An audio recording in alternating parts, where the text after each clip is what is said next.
Midpoint and how you can find it for a line segment. So the midpoint is really the average between the 2 points that you have on a line segment, so the two endpoints.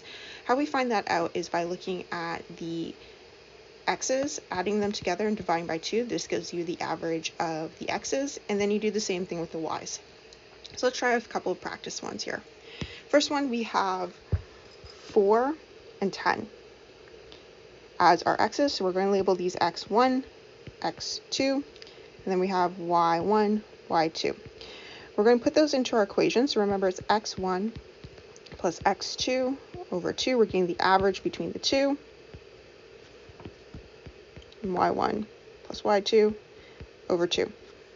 So what we get is 4 plus 10 divided by 2, and 9 plus 9 divided by 2. This gives us 14 over 2, 18 over 2, and 7 over 19 over 9. Okay, we're going to try this again with another example. Again, we're going to label them, so we have x1, x2, y1, y2. We put our values in. I'm not going to write the equation this time. I'm just going to go straight into it. We have 3 plus 3 over 2, and negative 2 plus negative 8 over 2. So this gives me 6 over 2, comma, negative 10 over 2, which gives me a midpoint of 3 over negative 5. This is all great when we have two endpoints and we want to find our midpoint. This next example is going to look at an instance where we have one endpoint and we have the midpoint. So let's graph out what we got so far. Our first point, which is our A, I'm going to call this A, give it a nice label, is negative 6 and 2. So let's go plot this. So we've got 1, 2, 3, 4, 5, 6, down 2.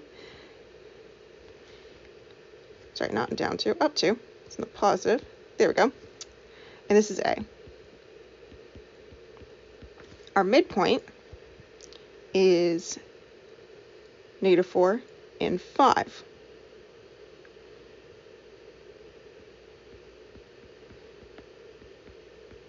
And then somewhere along this little stretch is going to be our other endpoint. So what we're going to do is break down the midpoint equation into its two different sections. One section for the y and one section for the x. So I'm just going to break down my little area into two parts. So mx is going to equal x1 plus x2 over 2. My is going to equal y1 plus y2 over 2. What we're going to do is take these 2 points and sub them in where they belong. So looking over on this side, we're going to have negative 4 over here, negative 6 in the x plot for x1, and then x2 is going to be the same. That is what we're going to find. We're trying to find this guy right here. So as we do that, we're going to start off by multiplying both sides by 2. We get negative 8 equals 6, negative 6 plus x2. We're going to take that 6, bring it to the other side, so we get negative 8 plus 6 equals x2.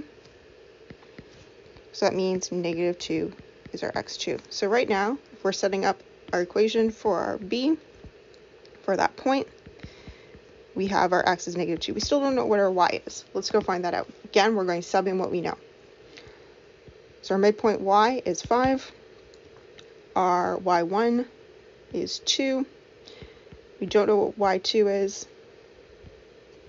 And we're dividing it all by 2. So we start off by multiplying the 2 out. These cancel out. And we're left with 10 equals 2 plus y2. Take the 2 to the other side, so we get 10 minus 2 equals y2. And we get 8 equals y2. And that gives us our second b. So let's plot this over here, just to make sure this looks good. Negative 2, all the way up